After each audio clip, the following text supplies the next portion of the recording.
Hello friends, welcome to my channel study with Diksha Rathore. I hope कि आप सभी लोग अच्छे होंगे। सभी लोग को हैप्पी दशहरा दशहरा की बहुत बहुत शुभकामनाएं।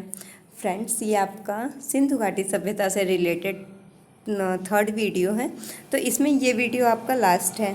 तो इस वीडियो में आज हम पढ़ेंगे सिंधु घाटी का नगर योजना।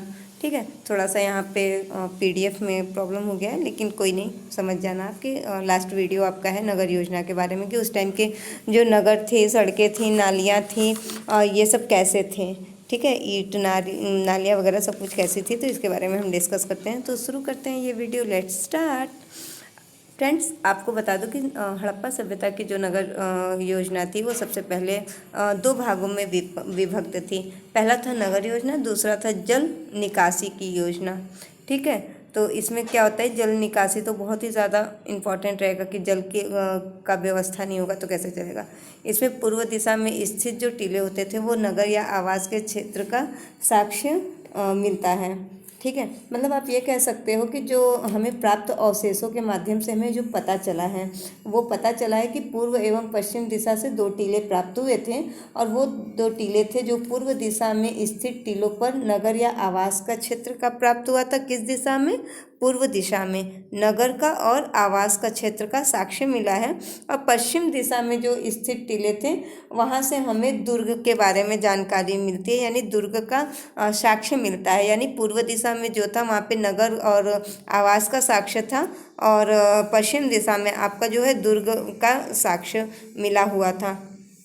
ठीक है फ्रेंड्स, अब बात करते हैं हम आपका हड़प्पा, मोहनजोदड़ो और कालीबंगा की जो नगर योजना थी वो एक दूसरे से मिलती जुलती थी। आप ये नहीं कह सकते कि नहीं कालीबंगा अलग था तो यहाँ पे नगर की जो योजनाएं थी या जो नगर बनाने का तरीका था वो अलग था, मकान बनाने का तरीका मोहनजोदड़ो का अलग था, हड़प्पा का, तो ऐसा कुछ नहीं था। ये तीनों जगह की जो योजनाएं थी, मतलब बनाने का जो तरीका था वो क्या था, बिल्कुल ही सेम था।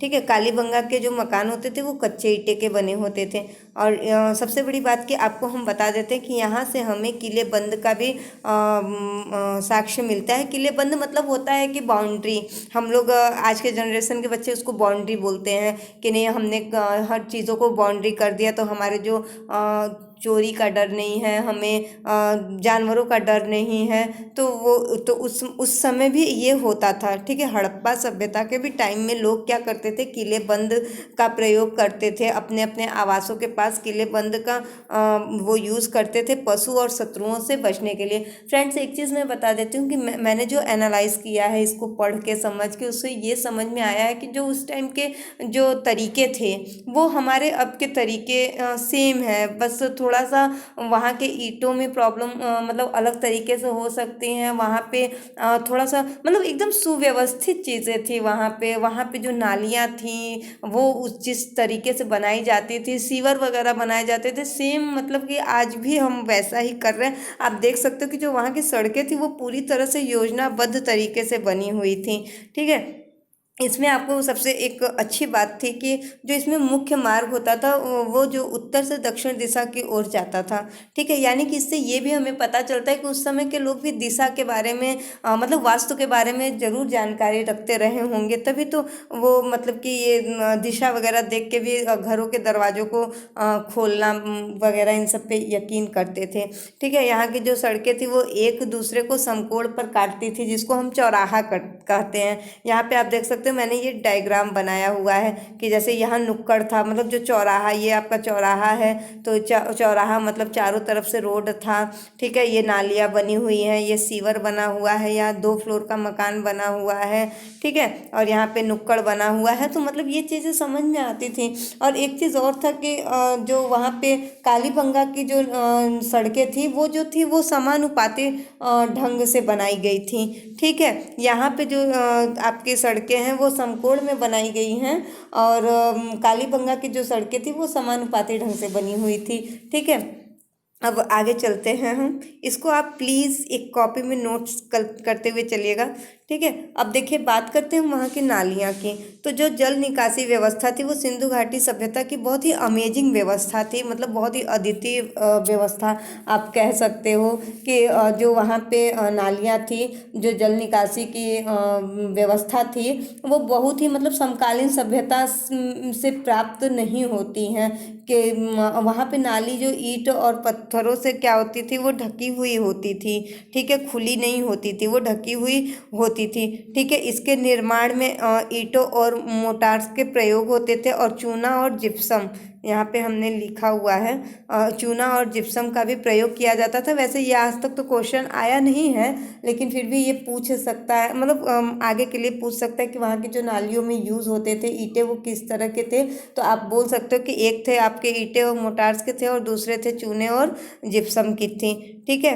और कालीबंगा के घरों में जो थे कुएं, अपने अपने सेल्फ कुएं होते थे, लोग अपना कुआं बनवाए थे पानी की व्यवस्था के लिए, ठीक है। वहाँ की ईंटें जो थी वो हड़प्पा और मोहनजोदड़ो की प्रमुख ईंटें पकाई गई ईंट जो था उससे बना होता था मकान, और कालीबंगा में जो थे वो कच्चे ईंटों से मकान बना होता था। यानी कि सिंपल सी बात है कि हड़प्पा और मोहनजोदड़ो जो था ये काफ़ी विकास किया होगा, तभी तो यहाँ पे पकाई हुई ईंटों के मकान बने होते थे। और कालीबंगा रंगपुर में कच्चे ईंटों का साक्ष्य देखने को मिलता है, ठीक है। इसमें एक सबसे स्पेशल चीज़ है कि जो ईंटें होती थी वो आयताकार होती थी और जिनकी लंबाई और चौड़ाई क्या होती थी, वो दुगनी होती थी। उनकी ऊंचाई जो थी वो चौड़ाई की आधी होती थी, और जो लंबाई और चौड़ाई थी और मोटाई का जो अनुपात था, ये क्वेश्चन देखिए रिपीटेड है, इसको आप इंपॉर्टेंट में डाल सकते हो। वो 4:2:1 था, मतलब कि रेशियो जो था वो 4:2:1 का था, ठीक है।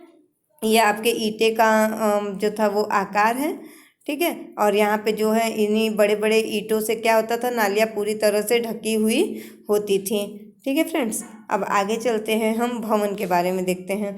यहाँ पे जो था भवन निर्माण वो 3 प्रकार का होता था, आवासीय भवन निर्माण, विशाल भवन निर्माण और सार्वजनिक स्नानागार या अन्नागार। इसमें एक चीज़ हम बता देते हैं कि जो यहाँ की जो दीवारें थी वो एल आकार की बनी होती थी, ठीक है। ऐसे ईंटें जो थी वो एल आकार के बने होते थे ऐसे करके, ठीक है। और इसके जो स्नानागार के फर्श होते थे वो जलरोधी छोटे छोटे ईंटों के बने होते थे, ठीक है फ्रेंड्स। अब बात करते हैं हम इसमें कि मकान जो था वो बहुत ही सादगीपूर्ण बना होता था, बहुत ही अच्छा बना होता था, ठीक है। कालीबंगा का जो फर्श था वो ईंटों का प्रयोग उसमें सबसे ज़्यादा किया गया था। प्रत्येक मकान में एक आंगन होता था, रसोई घर तथा स्नानागार भी बना होता था। घरों के दरवाजे जो थे वो मुख्य सड़क की ओर न खुल के पीछे की ओर से खुले होते थे, इसीलिए मैं कह रही थी कि ये लोग वास्तु का भी ख्याल रखते रहे होंगे जब इतना ये सोचते हैं। तो मकान तो छोटे होते थे जिसमें 4 से 5 कमरे होते थे, और बड़े आकार के भवन का भी साक्ष्य मिला है जिसमें 30 कमरे होते थे, तथा वो मकान कैसे होते थे, 2 मंजिला होते थे। नालियाँ पुनः ढकी हुई होती थी, मतलब कि वो लोग इन सब चीज़ों का भी, छोटी छोटी चीज़ों का भी बहुत ध्यान रखते थे। बात करते हैं हम राजनीतिक व्यवस्था की। वहाँ की जो राजनीतिक व्यवस्था थी वो कैसा था, तो सिंध प्रदेश के शासन में पुरोहित वर्ग का सबसे ज़्यादा प्रभाव था, यानी कि ब्राह्मणवाद ही रहा होगा, ठीक है फ्रेंड्स। अब आते हैं हम हंटर महोदय ने क्या बोला है कि मोहनजोदड़ो का जो शासन था वो राजतंत्र न होकर के जनतंत्र था, ठीक है। यानी वहाँ पे जो है राजा सर्वोपरि नहीं था, वहाँ पे जनता जो थी वहाँ की सर्वोपरि थी।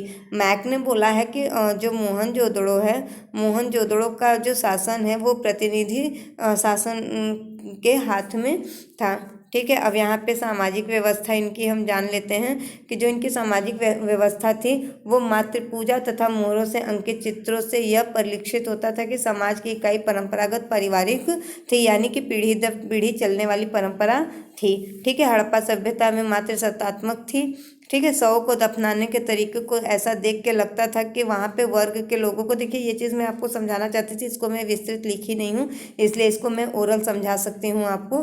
तो देखिए इसमें क्या कहा गया है कि जो ये आपका शव को दफनाने का जो सिस्टम था वहाँ पे, तो वो क्या होता था कि जब वहाँ के लोग जब शव को दफनाते थे तो उसमें वर्ग जो है वो बटे हुए वर्ग थे।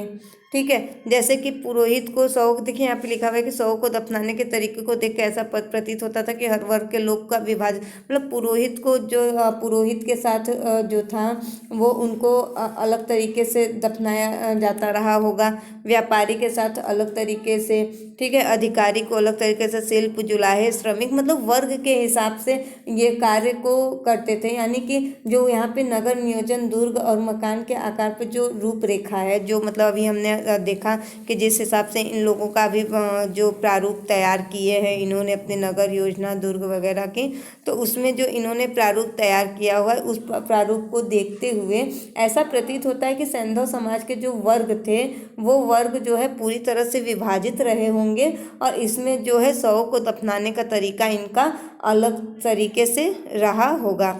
ठीक है, बात करते हैं इनके भोजन की। तो सबसे पहले आपको मैं बता दूं कि जो सैंधव लोग थे उन लोगों, ये जो हैं ये बहुत ही ज़्यादा शांति प्रिय थे।